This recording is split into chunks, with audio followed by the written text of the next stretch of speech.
Broadcasting from the business capital of the world, this is the Podcast Business News Network. And welcome back to the show. We are joined now here once again by Andrew Aaron, our resident psychotherapist, sex therapist, counselor, you name it, he does it. Andrew Aaron, it's a pleasure to see you again. That's nice to be here, Jill. You know, it's a real joy doing this show called Under the Sheets. It gives me an opportunity to talk about what can be considered difficult topics.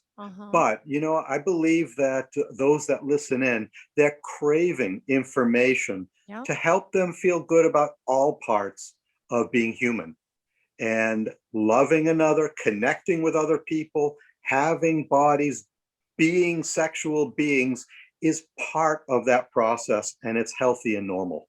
Perfect. Well, welcome to Under the Sheets, and we're excited to have you here and to discuss obviously some amazing topics, which I know everyone is wanting to hear, wanting to talk about, but some people may not be as, open as us, maybe a little shy. So I think we, especially you, have to bring that out of them. So let's get started. For our first topic today, what would you like to address? We're going to talk about a subject that for a lot of people, they wouldn't identify it as sexy. Okay. And that's the subject of love in later life. Or we could also call it senior sex. Okay. Right? Yeah. And there's this phenomenon that causes people in general to associate that which is sexy to youthfulness, to those with young bodies, those with more vigor, or those whose bodies are still toned and what we conventionally call beautiful. And for some reason, we have decided as a culture, as a society, that when we age, we're no longer beautiful or we're no longer sexy. And this is really unfortunate.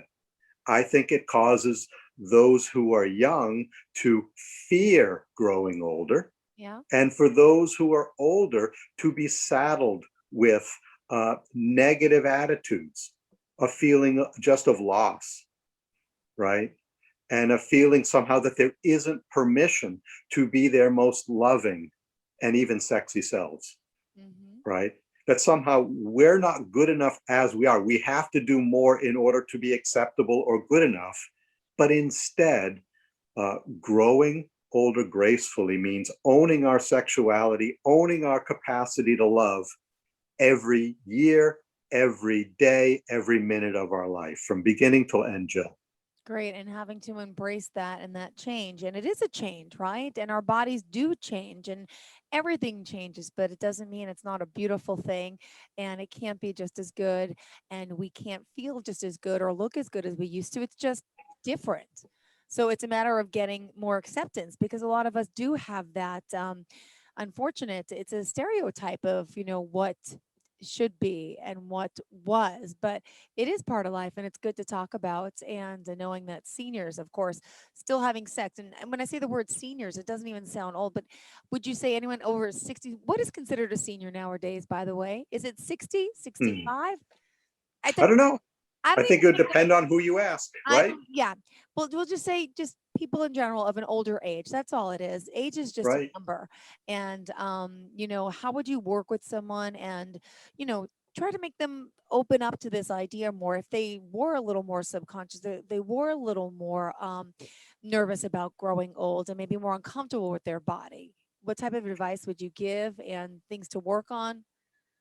Well, as a sex therapist and having helped so many couples through the years, and my caseload, the group of couples and patients who come to see me, they range all the way from 17 years old all the way up till 85, even close to 90, right? And I find that those individuals around my age, in the 50s, 60s, and 70s, are very sexual, very passionate people. And oftentimes they're coming to reconnect, to reignite the passion in their relationship, because for them, connecting and enjoying physicality, enjoying sexual pleasure is still extremely important. And a lot of them suffer from this notion of, well, I need to apologize because in my 60s or 70s, I shouldn't be concerned with sex, right? And that's just so far from the truth. Many of the folks who are in later life, I've found among the most passionate and most sexy individuals and couples. And they now, at this stage of their life, they're more comfortable with themselves. They're more relaxed in their own bodies. They've made peace with their humanness. A lot of younger people still struggle at forgiving themselves for their humanness.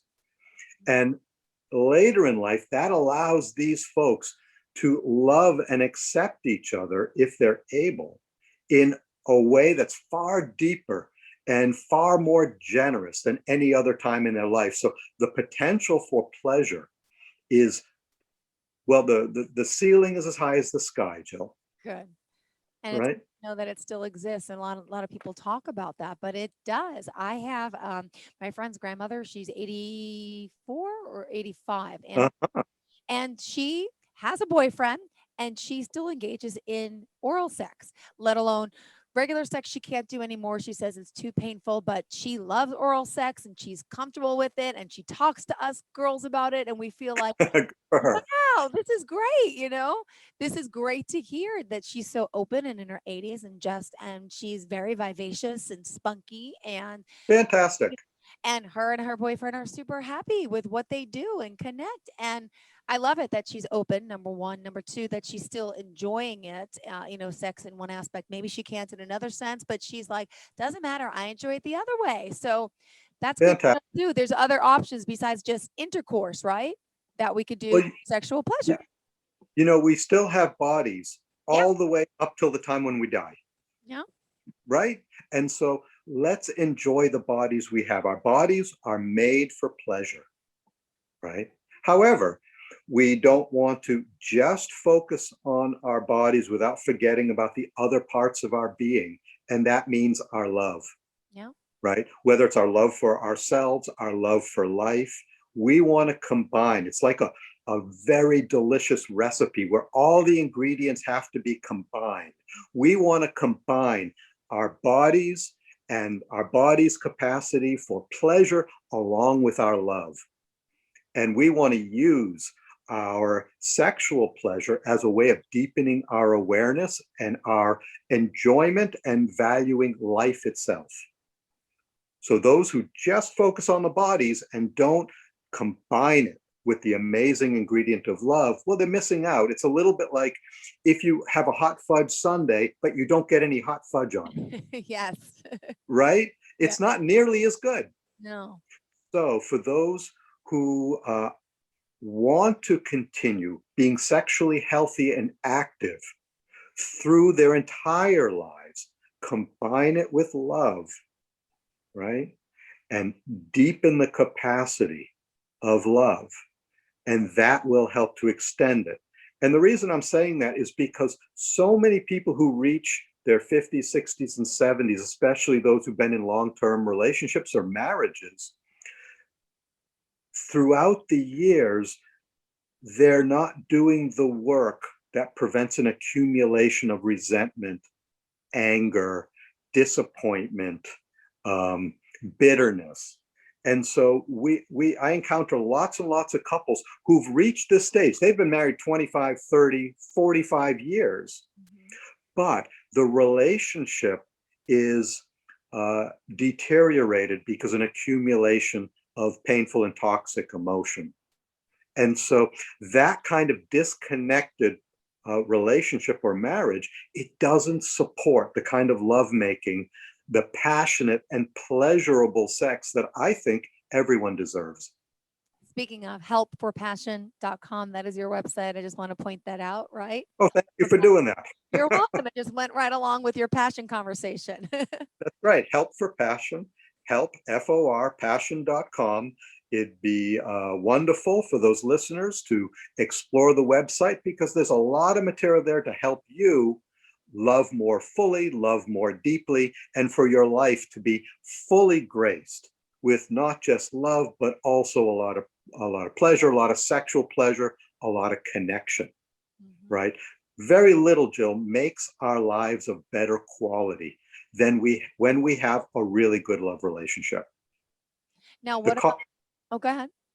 the contrary is also true, and painfully, a lot of people experience this as well. And that is when we're having a love relationship and it's not going well, nothing harms the quality of our life more than when we're in a troubled relationship. And it certainly is true for those people. Not being single is better than being in a bad relationship. But being in a great relationship is much better than being single. So we can all do it. It's possible. We're capable of it because we're strong. We're made of love. We are capable of being open and connecting and doing this well, even though loving another person is very, very difficult. It's among the hardest things we can do in life. Yeah. Right? It's easy to do it poorly. Yeah. Right. Now, what about for those out there not feeling worthy? I mean, worthy of love. You know, I think everyone deserves love, but not everybody may feel that, or maybe they don't even realize that's what they're feeling, but they're not attracting that love in their life. Is there any advice that you could give to them about bettering yourself in order to maybe attract love? Is that is that a real scenario? I feel like that would be the right thing, but what do I know? You're the expert here.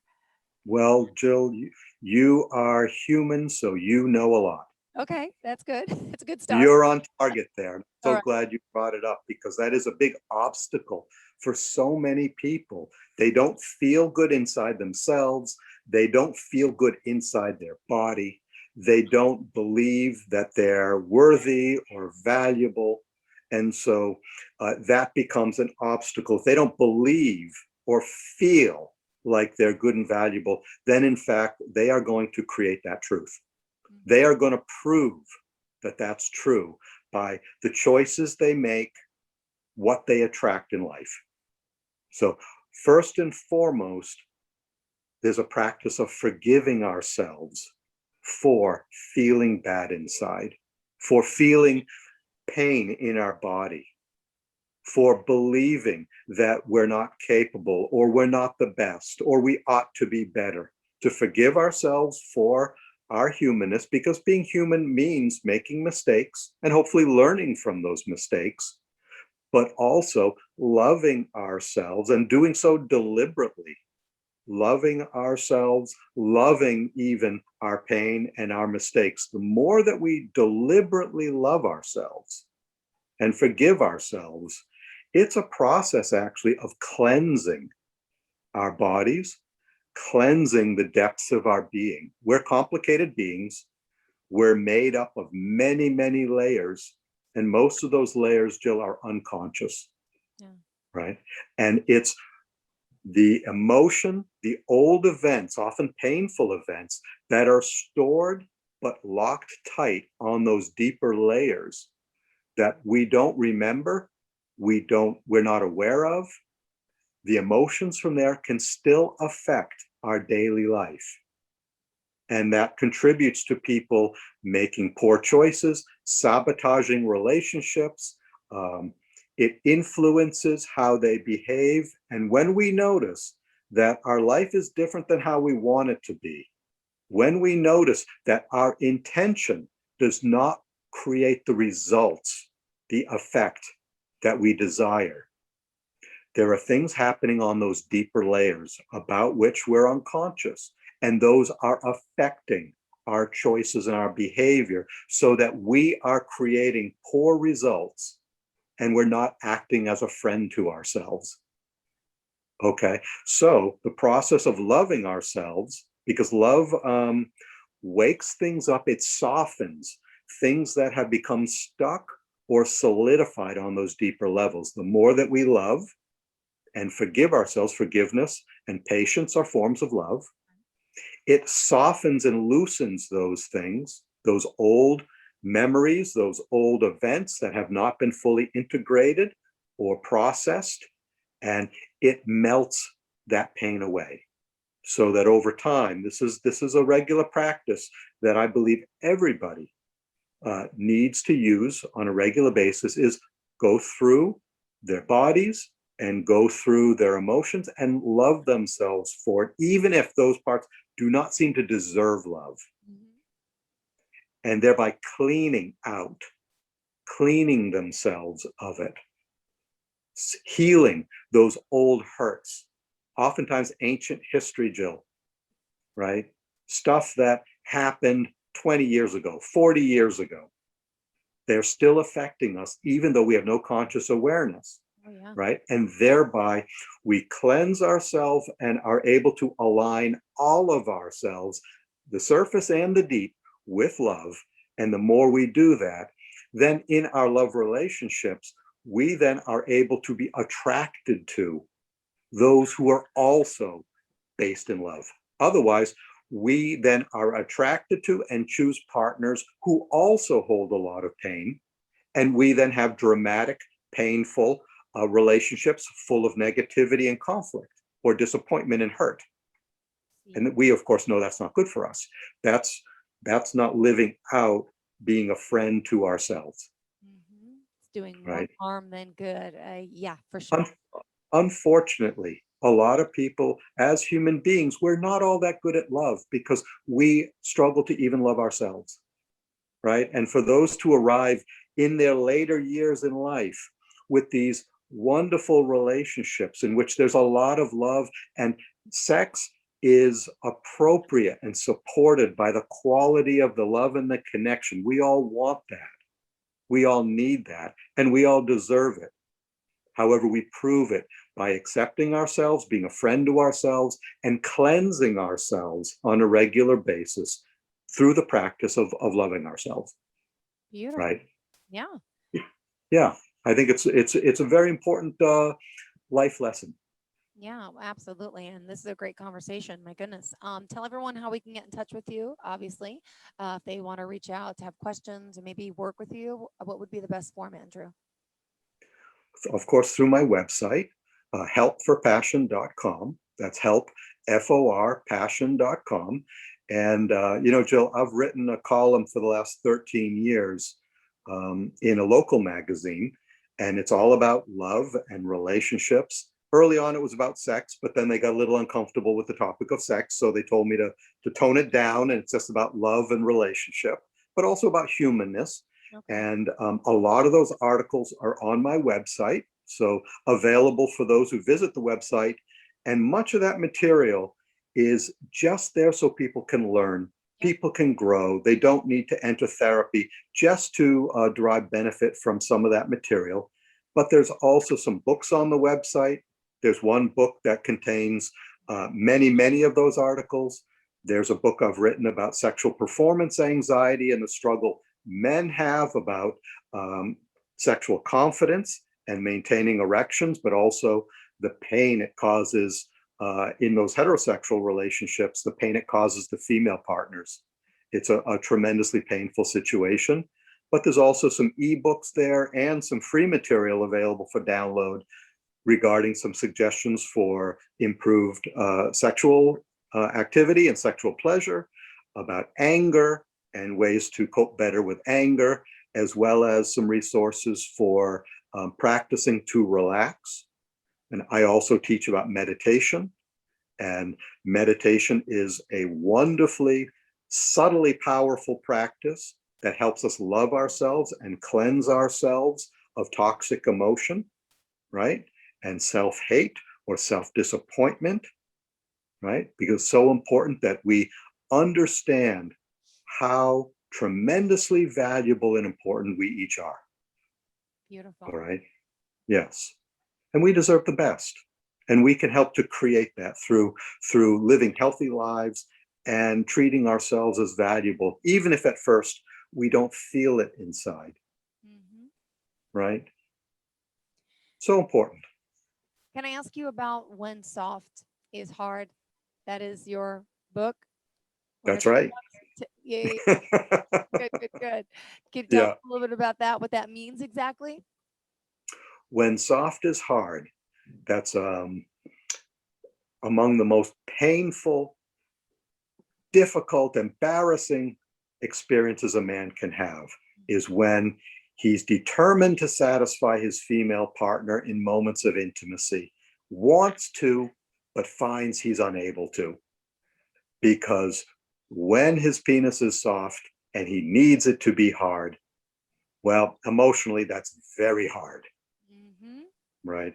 It causes a man to feel like he has failed at his primal masculine obligation.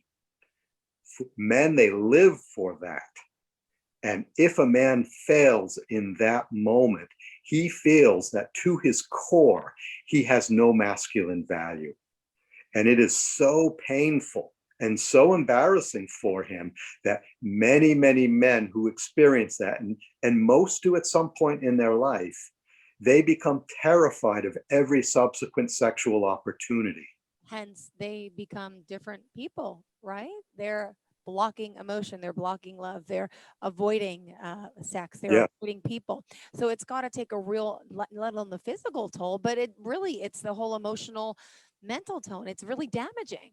But it's good to know you're not alone, because so many people have this problem out there, and it's hard for people to understand. But I'm sure you know the statistics on that. But do you know any statistics of one in how many men will be affected by something like this? I don't know any specific statistics. However, I do know that most men at some point in their life will have the experience of wanting to be aroused, needing to be aroused, and finding out that he's not sufficiently hard. Got it. And those men who do have a tendency towards anxiety and some lack of confidence will become so terrified that he will get trapped in an emotional cycle, a self-fulfilling prophecy, in which, because he had that experience, the next time he wants to be sexually active and sexually successful, his anxiety will interfere and prevent him from succeeding. And so it becomes a terrible, a vicious cycle in which, because he's afraid he'll fail, he will in fact fail. Yeah. Right? And this is an emotionally based problem. It's all in his head, right? But it has such gravitational pull that once it occurs, he cannot escape this cycle. And often female partners are so hurt, they take it very personally. Most women react by believing that it's a testimony to her attractiveness, desirability, and sexiness. And she takes his lack of arousal as she's not sufficiently attractive, that he does not desire her. And so she often then reacts in a way emotionally that compounds the problem. It's just a domino effect. Yeah. It is. It's a horrible trap. It's very, very, it's like this deep, dark pit in which the sides are so slippery that the partners can't climb out of it. And yet, it's a very easy problem to solve. It's not difficult, but it seems impossible. And so I've written a book to help the couples who are tragically pained by this very difficult experience, and provide them like a ladder into that deep, dark pit so they can more easily climb out, right? I get a lot of men and couples who enter therapy with me, and they enter because of this problem. But what I notice is, if this problem has been unsolved for a significant period of time, months or years, the pain from this problem has now affected every part of their relationship or marriage. And so I must not only help solve this problem, but then repair the broader relationship. Got it. Right. Yes. And I've worked with couples like those seniors I talked about, couples in their 50s, 60s, 70s, who've suffered from this problem for decades. Got it. And it's harmed their relationship tremendously, but it's not that difficult to fix. And they are so brightened and hopeful once it's fixed. That's good to know that there is hope. There's a light at the end of that tunnel. Now, what else did you want our listeners and viewers to know about Under the Sheets today? What else is in store? Well, I just want the listeners to know that on a regular basis, we're going to be talking about some very interesting, often sexy topics. Ooh, right? give us some We're going to be details. you name it, we'll talk about it. We'll talk about orgasms. We'll talk about our bodies. We'll talk about our sex parts. Maybe I'll do a show on the clitoris, or maybe I'll do a show on penises, or maybe I'll do a show on all those things that have to happen above the sheets so really good things can happen below the sheets or under the sheets, right? Beautiful. I love it. That's great conversation. My ears are like in here to the camera. Yes, for sure. And I think a lot of our listeners are too. That's exciting. All right. So yeah, we're going to get to the nitty-gritty details of going under the sheets and obviously what needs to happen. And for today, is there anything else you wanted to add about our conversation so far? Well, the piece we talked about regarding loving ourselves, this is so important. And loving ourselves, it may sound like a mystery, but it really isn't. It's as simple as focusing your attention on your hand and choosing to look at your hand in a loving way, to looking upon it with a kind attitude. And when we do that, from a perspective of love, we are cleansing our hand. To take a little time and go within each day and go through every part of our body by focusing our loving attitude and attention on each part of our body, and look upon that part with kindness, with gratitude, with a loving attitude, right?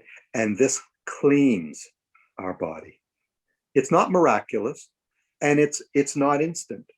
It's a little bit like watching grass grow. We do just a tiny bit every single day. But if we do this regularly, and we choose to look upon ourselves with a positive eye or positive attitude, before we know it, we feel lighter, we feel brighter, and we're able to live a better quality of life and better quality of love. So that's the message I want to leave our listeners with. Well, I think that's a great one. And Andrew, Aaron, please tell us all how we can get in touch with you and how we can work with you. I invite everyone to visit my website, to learn from the website, to enjoy what's there. The homepage, I think, is a little deceptive. It doesn't show all the material that's within the depths of the website.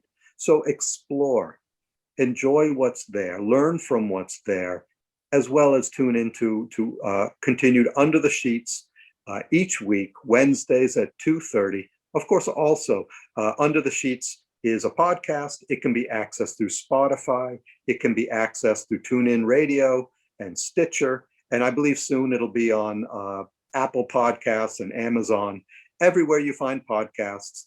This is an important subject for the quality of your life. Access this material so your love and your life are of better quality. Absolutely. Well, thank you so much for sharing that. Andrew, it's always a pleasure to speak with you. And again, helpforpassion.com. Looking forward to our next session of Under the Sheets. You have a fantastic weekend. It's great spending the time with you, Jill. Same So nice. Thank you so much. And everyone else the same. Thank you for joining us. And I hope you stay tuned for the next show. We'll have more coming right up after the break.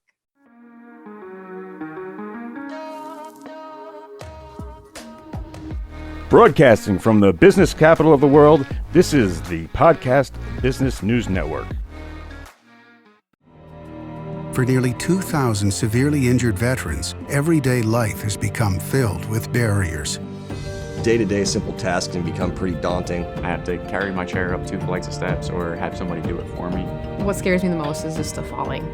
When I'm struggling with my house, I think, to have that one great barrier just knocked down, it's crucial. Home for Our Troops is a wonderful nonprofit that builds a Mortgage-free, fully adaptive, handicap-accessible house. And there's no catch. It'll be our very first home that we've ever owned. This is a game changer. This is where your life begins again. We need you to join us in completing this important mission. Please visit hfotusa.org